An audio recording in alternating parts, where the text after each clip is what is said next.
P ദിവ്യക്കെതിരെ കൂടുതൽ ആരോപണങ്ങളുമായി രംഗത്ത് വരികയാണ് KSU സംസ്ഥാന വൈസ് പ്രസിഡന്റായ PA മുഹമ്മദ് ഷമാസ്. ജില്ലാ പഞ്ചായത്ത് പ്രസിഡന്റായിരിക്കെ ദിവ്യ 10.47 കോടി രൂപയുടെ കരാർ ജില്ലാ നിർമ്മിതി കേന്ദ്രത്തിന് നൽകിയെന്ന് ഷമാസ് ആരോപിച്ചു.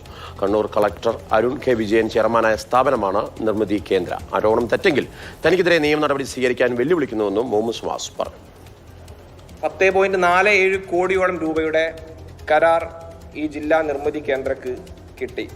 ഈ കരാറുകളെല്ലാം നൽകിയിരിക്കുന്നത് നേരിട്ടാണ് എന്നുള്ളതാണ്. ജില്ലാ കളക്ടർ അരുൺ K. വിജയൻ ചെയർമാനും ഇതേ ജില്ലാ പഞ്ചായത്ത് പ്രസിഡന്റായ PP ദിവ്യ ഗവേണിംഗ് ബോഡി അംഗവുമായിട്ടുള്ള ഒരു ഗവേണിംഗ് ബോഡിയാണ് ഈ നിർമ്മിതി കേന്ദ്രയുടെ ഗവേണിംഗ് ബോഡി എന്ന് പറയുന്നത്. അംഗീകൃത ഏജൻസികളുടെ മറവിലാണ് ഈ തട്ടിപ്പുകളൊക്കെ നടക്കുന്നത്. സർക്കാർ അംഗീകൃത ഏജൻസി എന്ന് പറയുന്ന നിർമ്മിതി കേന്ദ്ര നേരിട്ടല്ല പ്രവർത്തികളൊക്കെ ഏറ്റെടുത്ത് നടത്തുന്നത്. ഈ നിർമ്മിതി കേന്ദ്രയുടെ പ്രവൃത്തി തന്നെയാണ് കാർട്ടൺ ഇന്ത്യ അലയൻസ് ലിമിറ്റഡിന് ആദ്യം കിട്ടിയ വർക്ക് എന്ന് പറയുന്നത് പടിയൂർ ABC കേന്ദ്രത്തിന്റെ നിർമ്മാണത്തിനായി നിർമ്മിതി കേന്ദ്രക്ക് ജില്ലാ പഞ്ചായത്ത് കരാർ നൽകിയ ആ കരാർ പ്രവൃത്തി ഏറ്റെടുത്ത് നടത്തിയത് ഈ പറയപ്പെട്ട PP ദിവ്യയുടെ ബിനാമി കമ്പനിയായ കാർട്ടൺ ഇന്ത്യ അലയൻസ് ലിമിറ്റഡാണ്. നിർമ്മിതി കേന്ദ്രക്ക് വേണ്ടി ആരൊക്കെ ചെയ്തു, എന്തൊക്കെ ഇടപാടുകൾ നടന്നു എന്നത് സംബന്ധിച്ചെല്ലാം സമഗ്രമായ അന്വേഷണങ്ങൾ നടക്കേണ്ടതുണ്ട്. അതുമായി ബന്ധപ്പെട്ട വിവരങ്ങൾ പുറത്തു വരേണ്ടതുണ്ട്. നിലവിലെ ജില്ലാ കളക്ടർ അരുൺ K. വിജയൻ ജില്ലാ കളക്ടറായിരിക്കുന്ന 2023-24 കാലഘട്ടത്തിലാണ് ഈ കരാർ പ്രവൃത്തിയിൽ ഏറ്റവും കൂടുതൽ ഈ പറഞ്ഞ 10.47 കോടിയോളം രൂപയിൽ 5.25 കോടിയിലധികം രൂപയുടെ കരാർ നടന്നത് ഈ ഒരൊറ്റ കാലയളവിലാണ് എന്ന ഒരു ഗൗരവമുള്ള വിഷയം കൂടി സംശയത്തിന് ബലം പകരുന്നുണ്ട്.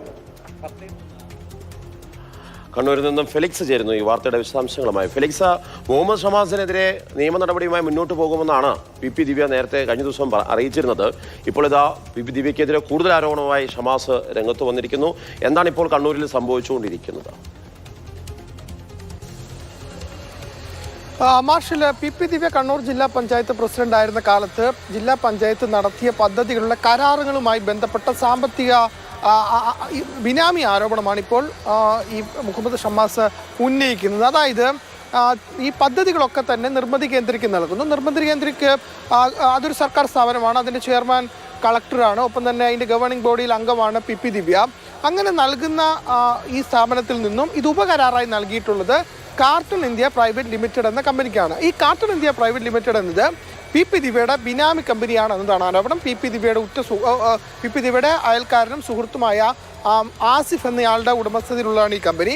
ഈ കമ്പനിക്ക് നേരത്തെ 10 കോടിയിലധികം രൂപയുടെ കരാർ നൽകിയെന്ന ആരോപണം കഴിഞ്ഞ ദിവസം ഷമാസ് ഉന്നയിച്ചിരുന്നു. അതിന് പിന്നാലെയാണ് ഈ രീതിയിൽ വീണ്ടും കരാർ നൽകി എന്നൊരു ആരോപണം ഷമാസ് ഇപ്പോൾ ഉന്നയിക്കുന്നത്.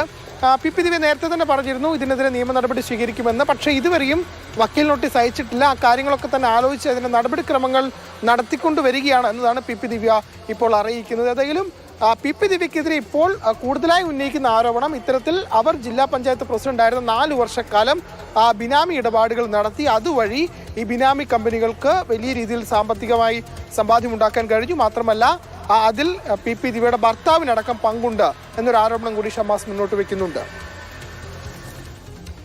ഫെലിക്സ് ആണ് വിവരങ്ങൾ നൽകിയത്. കഴിഞ്ഞ ദിവസമാണ് ഷമാസ് ആദ്യം ഒരു ആരോപണമായി രംഗത്ത് വന്നത്. അതേസമയം അതിനെതിരെ PP ദിവ്യയുടെ പ്രതികരണം കണ്ടു. നിയമ നടപടിയുമായി മുന്നോട്ട് പോകുന്നു. ഇപ്പോൾ കൂടുതൽ ആരോപണങ്ങളിലേക്ക് ഷമാസ് പോവുകയാണ്. ബിനാമി ഇടപാടുണ്ട് എന്നുള്ള ആരോപണമാണ് ഉന്നയിക്കുന്നത്. പക്ഷേ ആ ആരോപണത്തിന്റെ തെളിവുകളൊന്നുമില്ല എന്നാണ് PP ദിവ്യയുടെ ഭാവം പറയുന്നത്. അതെ. സ്വാഭാവികമായിട്ടും ഈ വിഷയത്തിൽ PP ദിവ്യയും അതോടൊപ്പം തന്നെ CPM-ഉം ഒരു പ്രതികരണം നടത്തേണ്ടതാണ്. കാർട്ടൺ എന്ന കമ്പനി രൂപീകരിച്ച അതൊരു തട്ടിക്കൂട്ട് കമ്പനിയാണെന്നൊക്കെയായിരുന്നു ഷമാസ് ആരോപിച്ചത്. PP ദിവ്യയും ദിവ്യയുടെ ഭർത്താവും മുഹമ്മദ് ആസിഫ് എന്നയാളുമായി ഉള്ള അല്ലെങ്കിൽ മറ്റ് ക്രമം തെറ്റുള്ള ഇടപാടുകളുണ്ട് എന്ന ആരോപണങ്ങളൊക്കെയാണ് ഷമാസ് ഉന്നയിച്ചത്. അതിനെ നിയമപരമായി തന്നെ നേരിടുമെന്ന് ദിവ്യ കഴിഞ്ഞ ദിവസം പ്രതികരിക്കുകയും ചെയ്തു. അതിന് പിന്നാലെയാണ് കൂടുതൽ ആരോപണങ്ങൾ ഷമാസ് ഉന്നയിക്കുന്നത്. എന്തായാലും നവീൻ ബാബുവിൻ്റെ മരണശേഷം PP ദിവ്യ ജില്ലാ പഞ്ചായത്ത് അധ്യക്ഷ സ്ഥാനത്ത് നിന്നും മാറേണ്ടി വന്നിരുന്നു. ഇപ്പോൾ അതിന് പിന്നാലെ ആ വിവാദങ്ങൾ നിലനിൽക്കെ തന്നെ അതിൻ്റെ അന്വേഷണവും മുന്നോട്ട് പോകുന്നതിനിടയിലാണ് മറ്റു ചില ആരോപണങ്ങൾ കൂടി PP ദിവ്യക്കെതിരെ ഉയരുന്നത്. ഫെലിക്സ്, ഇതിപ്പോ PP ദിവ്യ ഇന്ന് കൂടുതൽ എന്തെങ്കിലും പ്രതികരണത്തിന് സാധ്യതയുണ്ടോ? ഈ പറഞ്ഞ പോലെ നിയമ വഴിയിൽ ഇതിനെതിരെ അവർ മുന്നോട്ട് പോകാനുള്ള നടപടികൾ ആരംഭിച്ചോ? ഷമാസി പറയുന്നതിനൊക്കെ കൃത്യമായ രേഖകളുടെ അടിസ്ഥാനത്തിൽ തന്നെയാണോ? ദിവിഷ്, ഇത് കണ്ണൂർ ജില്ലാ സമ്മേളനം നടക്കുന്ന, അതായത് 1-ാം തീയതി ഫെബ്രുവരി 1 മുതൽ 3 വരെയാണ് കണ്ണൂർ CPM കണ്ണൂർ ജില്ലാ സമ്മേളനം നടക്കുന്നത്. അതിന് മുൻപായാണ് ഇങ്ങനെ ഒരു ആരോപണം ഉയരുന്നത്. അപ്പോൾ അതിന് പിന്നിൽ പാർട്ടിക്കകത്തെ ചില നീക്കങ്ങളുണ്ടോ എന്ന സംശയം PP ദിവ്യയ്ക്കുണ്ട് എന്നതാണ് നമുക്കിപ്പോൾ ലഭിക്കുന്ന ചില സൂചനകൾ. ഷമ്മാസ് അതിൻ്റെ ഒരു ആയുധമായി മാറുന്നു എന്ന സംശയവും വിലയിരുത്തലും പല കോണുകളിൽ നിന്നും ഉയരുന്നുമുണ്ട്. ഏതായാലും ഈ സംഭവവുമായി ബന്ധപ്പെട്ട് കണ്ണൂർ CPM ജില്ലാ നേതൃത്വം ഇതുവരെയും ഒരു പ്രതികരണത്തിന് പോലും തയ്യാറായിട്ടില്ല. PP ദിവ്യ നിയമ നടപടിയുമായി മുന്നോട്ട് പോകുമെന്ന് അറിയിച്ചിട്ടുണ്ട്. പക്ഷേ വക്കീൽ നോട്ടീസ് അയച്ചിട്ടില്ല. അതിൻ്റെ നടപടിക്രമങ്ങൾ പൂർത്തിയായി വരുന്നു എന്നതാണ് നമുക്ക് അറിയാൻ കഴിയുന്നത്. ഏതായാലും PP ദിവ്യ ഇതിന് നൽകുന്ന മറുപടി തൻ്റെ ഭർത്താവിനോ ഏതെങ്കിലും തരത്തിൽ ഏക്കർ കണക്കിന് സ്ഥലം ഈ പറയുന്ന ബിനാമി തുക കൊണ്ട് വാങ്ങിയിട്ടില്ല, അല്ലെങ്കിൽ അത്തരം പണം ഉപയോഗിച്ച് വാങ്ങിയിട്ടില്ല എന്നതാണ്. പക്ഷേ രേഖകളിൽ നിന്ന് മുഹമ്മദ് ഷമാസ് വ്യക്തമാക്കുന്നുണ്ട് PP ദിവ്യയുടെ ഭർത്താവ് അജിത്തും ഒപ്പം തന്നെ ഈ കാർട്ടൺ ഇന്ത്യ പ്രൈവറ്റ് കമ്പനി എന്ന ബിനാമി കമ്പനി എന്ന് ആരോപിക്കുന്ന ആ കമ്പനിയുടെ ഉടമയായ ആസിഫും ചേർന്ന് പാലക്കീം തട്ടുന്ന കണ്ണൂർ ജില്ലയിലെ ഒരു ടൂറിസം മേഖലയാണ്. അവിടെ സ്വത്തുക്കൾ, അതായത് അവിടെ ഏക്കർ കണക്കിന് സ്ഥലങ്ങൾ വാങ്ങിക്കൂട്ടിയെന്നതാണ്. അതിന് രേഖകളുണ്ട്. ആ രേഖയിൽ PP ദിവ്യയുടെ ഭർത്താവ് അജിത്ത് എന്ന വ്യക്തി 50 സെന്റ് ഭൂമിയാണ് വാങ്ങിയിട്ടുള്ളത്. ഒപ്പം തന്നെ ഈ ആസിഫ് എന്നയാൾ ബാക്കി 3.5 ഏക്കറോളം സ്ഥലവും വാങ്ങിയിട്ടുണ്ട്. ഇത് ഒറ്റ പ്ലോട്ടാണ്. അവിടെയാണ് ഈ സ്ഥലങ്ങൾ 15 ദിവസത്തിനിടയിൽ ഇവർ വാങ്ങിയിട്ടുള്ളത്. ഇതിനൊക്കെ തന്നെ രേഖകളുണ്ട്. പക്ഷേ അത് ബിനാമി ഇടപാട് നൽകുന്നത് കാർട്ടൺ എന്ന കമ്പനിയുമായി ബന്ധപ്പെട്ടുള്ള അഴിമതി ആരോപണം PP ദിവ്യക്കെതിരെ വന്നിരിക്കുന്നതിനുള്ള തുടർ വാർത്തകൾ കണ്ണൂരിൽ നിന്ന് ഉണ്ടാകുമെന്ന് നമുക്ക് പ്രതീക്ഷിക്കാം.